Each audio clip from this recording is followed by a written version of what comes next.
what percentage of my portfolio should be in gold and silver? This is probably the most common question I get as a broker, and I think it's kind of the wrong question to ask. A lot of people see precious metals as kind of the same as stocks or bonds. It's an investment, right? And, people say, well, and don't put all your eggs in one basket. People say, maybe don't put all your money into one stock, right?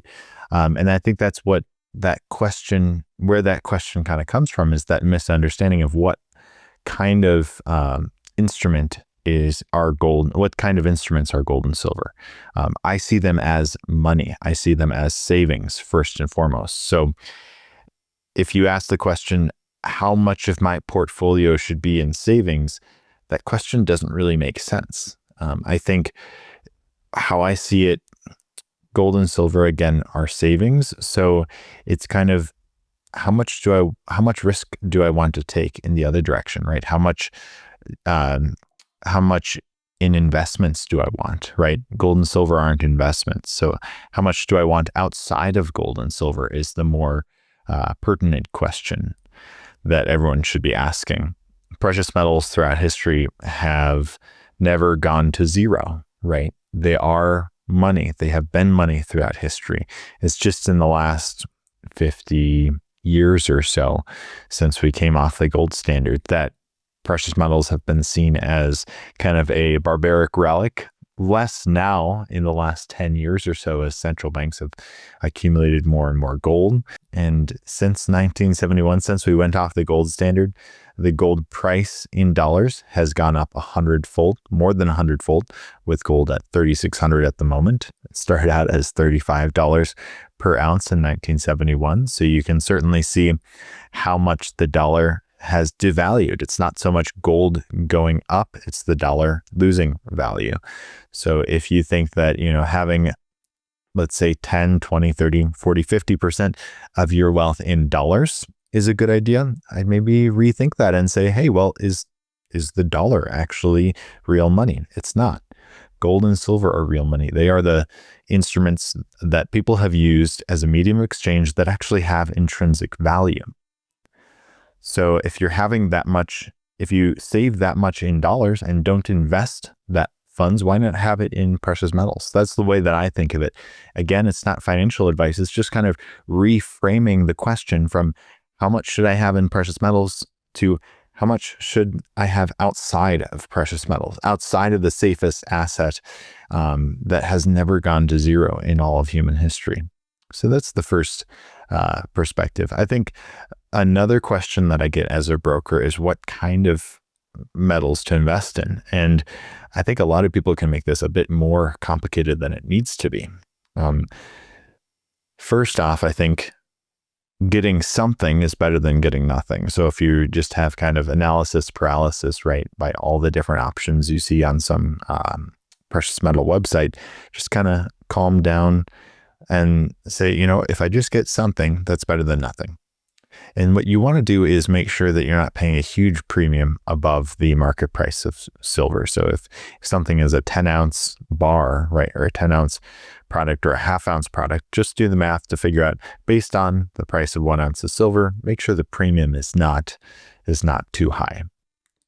But when it comes to the particulars of, the different kinds of metals, you can really just ask 2 questions. And then if you're really savvy, you can go further than this. But do you want gold or silver?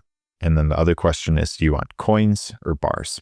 When it comes to gold versus silver, gold is historically, now we can't, past performance doesn't guarantee future results, right? But historically, gold has been a bit more stable than silver. Silver is pretty volatile. So if you don't have the stomach for the volatility in silver, maybe gold would be the way to go. You can balance your portfolio, or your savings, I should say, however you want in that regard. And then with respect to coins versus bars, bars are typically a lower premium. Coins are government minted and have slightly more detailed engravings. So they're most of the time more sought after than bars. But at the end of the day, gold is gold, right? And it doesn't make a whole lot of difference. Buyback prices are going to be pretty similar, typically a bit higher for coins than on bars. So keep that in mind. You'll probably be paying slightly more for coins, and you'll be getting back slightly more when you sell back. But if you're dealing with a major bullion dealer like Miles Franklin, it really shouldn't be any issue selling back any sort of bullion product. So that's kind of the quick rundown. I would say the two products right now that really jump out to me as really good deals are 90% junk silver coinage and pre-33 semi-numismatic coins. Now that can be kind of a mouthful, and who would want, you might be thinking, who would want junk, invest in junk, right? Or save in junk silver. Well, junk silver is simply the coins we used to use.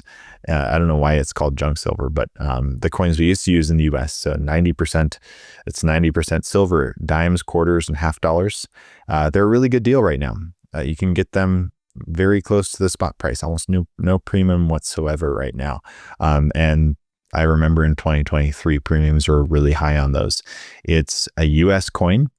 It's very recognizable and almost no premium. So that, I think, is a good deal.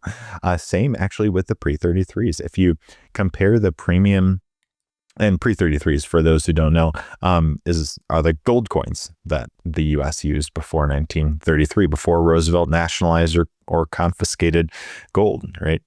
Those are the coins that everyday people would use, which is pretty cool. It's a piece of history, and the premium above the gold value right now on those coins is very minimal.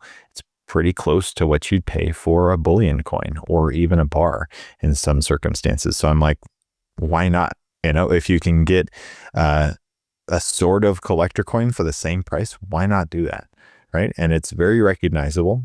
So that's my take right now on the two best kind of products to invest in at the moment. That's just my opinion. It's not financial advice, but kind of recapping here. The big picture is, how much of my portfolio should I have in precious metals?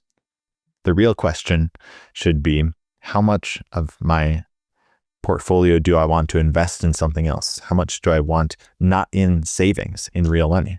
And then with respect to kinds of precious metals, there's coins versus bars. I think the particular coins that are really attractive right now to me are the junk silver, 90% US silver, and the pre-33 US gold. So thank you so much for watching. Have a great weekend, and God bless.